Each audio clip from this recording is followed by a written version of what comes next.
Akalar, Amerikada biz mana shunaqa shofir yo'q, taksi chaqirdik. Ko'rasizlar, shofyor yo'q.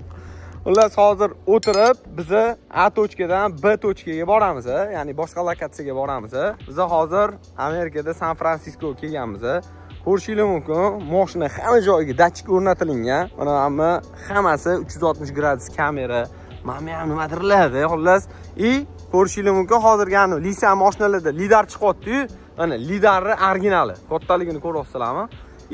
Krugoy hamma joyda 360 gradus kamera o'rnatilgan, oldilarigacha o'rnatilgan. Jaguar mashinasi tanlanganligining sababi elektromobil, bilasizlar, ekonomik bo'ladi. U Michelin ballonlar taqib qo'yibdi. Xullas, mashina hozir ichiga o'tirib, bitta shaharni sizlar bilan aylanib ko'ramiz. Ish qilib urolmasa bo'ldi, bori. Qani, ketdi. Okalar, mana ichiga ham o'tirib oldik. Subhanalloh. Ajoyib bo'lar ekan. Xullas, mashinani ichida o'tirib, bitta qisqacha obzor qilib beraman. Qaranglar. Mashina elektromobil. Nimaga aynan elektromobil tanlashgan? Bilasizlar, birinchidan ekologический, ikkinchidan ekonomik. Ya'ni hamma taraflama foydalanadi, hech kim yo'q. Eng qizig'i, gaz, tormoz pedallari bor.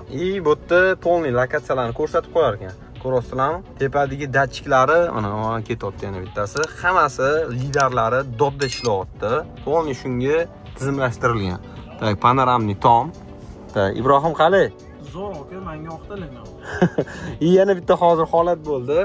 Ibrohim remenni taqmadi, remeningni taqdim dedi. Mana bu yerdan 360 gradus kameradan ko'rib turar ekanda bizani.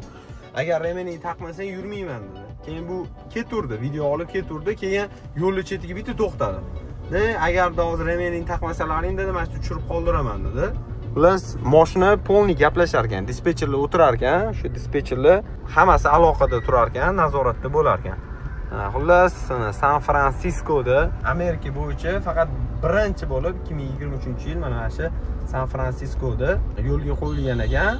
Hozirgi kunda 50 ga yaqin, ya'ni 50% dan ko'p taksi foydalanuvchilari bundan foydalanishar ekan.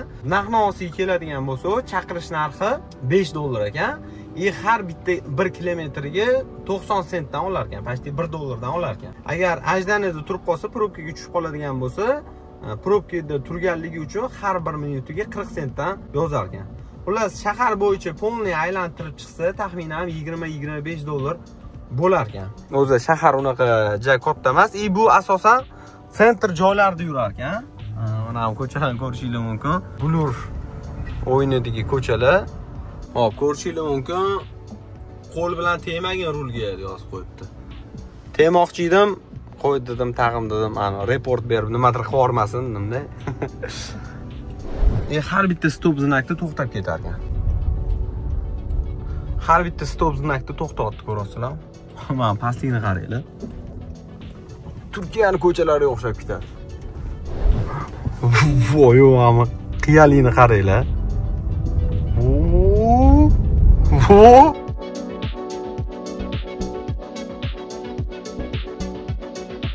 Hop, mana endi Ibrohimni oldiga o'tkazib, men o'zim orqaga o'tirdim. Xavfsizlik tizimini zo'r qilgan ekan. Remenni taqmasa yoki joyizga o'tirmasangiz, mashina yurmas ekan. Masalan, hozir Ibrohim mamga o'tirib video olyotdi. Bu yerda sirazi telefon qildi, adminlar bilan bog'landi. Agar dedi, hozir dedi, remen taqmasang dedi, mashina dedi, to'xtataman dedi, boshqaruvni dedi. Okay, mana barcholar ochilmaydi. Mana baram ochilmaydi. Qarshi hech narsa qila olmas ekansiz bu mashinalar. Mavlarda nimalar bor ekan? Mana cho'tki chivi tashab ketsang. Yo'q, men uchun bunday ochilar ekan, qani? Dokumentlari.